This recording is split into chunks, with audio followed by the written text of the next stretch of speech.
Hello, my name is Elijah, and this is HEB Flicks. I hope y'all are having a wonderful day. We're starting off with Hunter and his retro review over a film from the 70s. Take it away, Hunter. Hello, I'm Hunter, and welcome to HEB Flicks Retro Review. This week I will be reviewing a classic disaster flick from the 1970s that celebrates its 50th anniversary this year. From 1974, Irwin Allen's The Towering Inferno.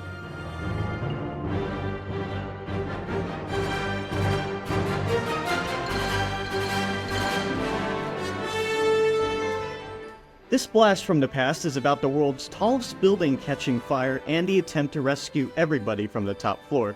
If you've seen the film Skyscraper with The Rock in it, that film is loosely based on this one. Now this film stands out to me from all the others because of its iconic ensemble cast, its impressive visuals, and overall the soundtrack. Starting with the cast, this film is led by two of the biggest stars of Hollywood at the time, Paul Newman and Steve McQueen.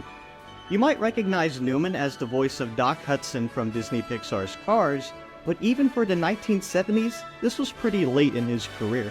Same with McQueen, who unfortunately passed away 6 years after this film was released.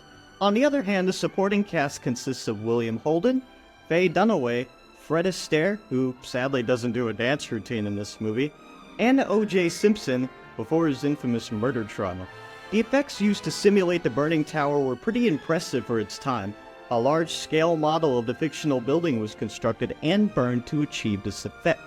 The sets the actors played on around were hotter than you-know-what at some times when they set off the flames, and they even blew up.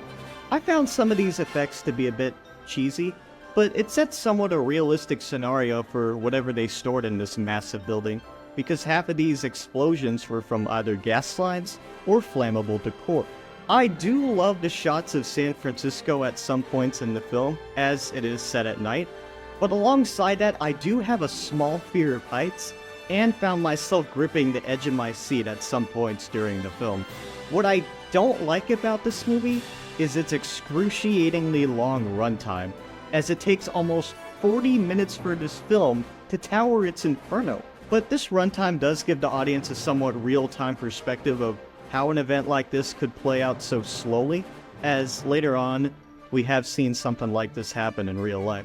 But to close this review off, I'd like to give praise to this film's soundtrack.